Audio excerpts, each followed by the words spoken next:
Hello बच्चों, welcome to my channel. आज मैं आपको पढ़ाऊंगी आपकी बुक की एक्सरसाइज 9.2 क्वेश्चन नंबर 2। बेटा आपको इस क्वेश्चन में इस तरह के पेयर दे रखे हैं। आपसे कहा है ये जो पेयर है इसमें ये जो पहला वाला टर्म से बेटा किसी रेक्टेंगल की लेंथ को बता रहा है, लंबाई को बता रहा है, ठीक है। और दूसरा वाला जो टर्म्स है वो ब्रेथ को बता रहा है, चौड़ाई को बता रहा है। मतलब लेंथ हो गई बेटा P और ब्रेथ है बेटा Q, ठीक है। आपसे क्या कहा है?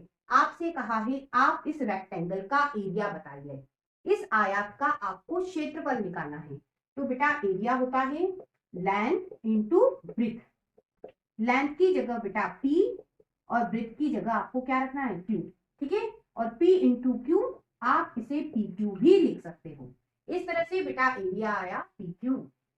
अब बच्चों आपको ये जो पेयर दे रखा है इसमें बेटा लेंथ आपको दी है 10m और बेटा ब्रेथ आपको दी है 5m।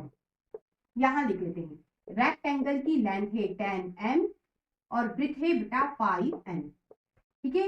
अब आपसे कहा है आप इस रेक्टेंगल का एरिया बताइए, आयत का क्षेत्रफल। तो बेटा उसका फॉर्मूला होता है area equal to length into breadth. Length बेटा 10m है और ब्रेथ 5m है। अब बच्चों आपको इनका मल्टीप्लाई करना है। कैसे करोगे? नंबर को बेटा आप एक ब्रैकेट में लिख लो। 10 और 5 को बेटा एक ब्रैकेट में लिख लिया, ठीक है। अब ये m और n लिख लो, तो m इंटू n, ठीक है। 10 का 5 में मल्टीप्लाई 50 और ये बेटा m n, ठीक है। आप इसे ऐसा भी लिख सकते हो 50 m n। मल्टीप्लाई हटा के भी आप इस तरह से लिख सकते हो। अब बच्चों इस क्वेश्चन को सॉल्व करेंगे। पहला जो टर्म्स दे रखा है वह इस रेक्टेंगल की लेंथ है 20x² लेंथ हो गई। और ये बेटा दूसरा जो टर्म्स है ये ब्रेथ है, ब्रेथ है बेटा 5y²। लेंथ की जगह बेटा 20x² और बच्चों ब्रेथ की जगह 5y², ठीक है। अब बेटा हमें एरिया निकालना है। एरिया ऑफ रेक्टेंगल आयत का क्षेत्रफल वो होता है लेंथ इंटू ब्रेथ।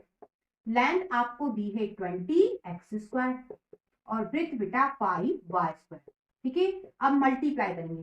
मल्टीप्लाई कैसे करोगे? नंबर को बेटा आपको एक ब्रैकेट में लिखना है 20 इंटू 5, एक ब्रैकेट में लिख लिया, ठीक है। ये बेटा x² और ये बच्चों y², ठीक है। अब 20 का 5 में मल्टीप्लाई 100 और ये बच्चों x² और ये बेटा y², ठीक है। आप मल्टीप्लाई हटा के भी आंसर लिख सकते हो इस तरह से 100x² y²। अब बच्चों इस पेयर को देखिए। पहले जो टर्म्स दे रखा है वह बेटा रेक्टेंगल की लेंथ है, l इक्वल टू हो गया 4x, ठीक है। और दूसरा जो टर्म्स है बेटा इस रेक्टेंगल की ब्रेथ है, यहां लिख लेते हैं लेंथ इक्वल टू 4x और ब्रेथ इक्वल टू 3x²। अब बेटा हमें इस रेक्टेंगल का एरिया चाहिए। एरिया ऑफ रेक्टेंगल होता है लेंथ इंटू ब्रेथ। लेंथ की जगह बेटा 4x और ब्रेथ की जगह बच्चों 3x² रखा, ठीक है। अब मल्टीप्लाई कैसे होता है? नंबर को बेटा आप एक ब्रैकेट में लिख लीजिए इस तरह से। अब बच्चों दोनों जगह x है, ठीक है। इन्हें भी बेटा एक दूसरे ब्रैकेट में लिख लेते हैं इस तरह से। अब मल्टीप्लाई करेंगे। 4 का 3 में मल्टीप्लाई 12, ठीक है। अब इधर मल्टीप्लाई करेंगे। ध्यान दीजिए कैसे होगा। यदि आप ध्यान देते हो तो बेटा दोनों जगह x है, ठीक है। दोनों जगह यदि सेम वेरिएबल है और मल्टीप्लाई है तो पावर बच्चों ऐड हो जाती है। देखिए किस तरह से, दोनों जगह x है, मल्टीप्लाई है, पावर बच्चों ऐड कर दो। 1 में 2 ऐड करा 3, मतलब x का x² में मल्टीप्लाई क्या होगा बेटा? x की पावर 3। आप इस मल्टीप्लाई को हटा के भी लिख सकते हो इस तरह से। अब बच्चों इस क्वेश्चन को सॉल्व करेंगे। पहला टर्म्स बेटा इस रेक्टेंगल की लेंथ को बता रहा है और बेटा दूसरा टर्म्स ब्रेथ को बता रहा है, ठीक है।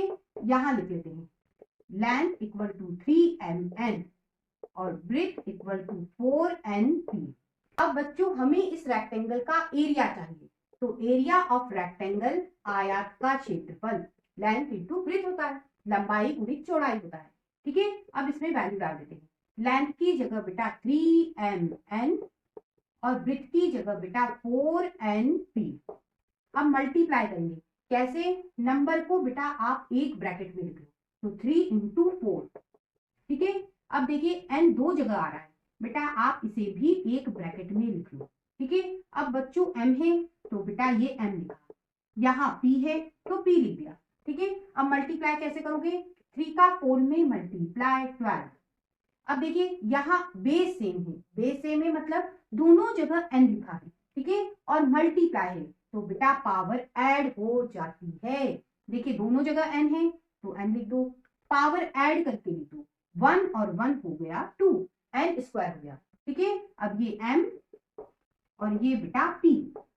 अब बच्चों आप ये जो मल्टीप्लाई है इसे हटा के भी लिख सकते हो इस तरह से, 12 n स्क्वायर m p।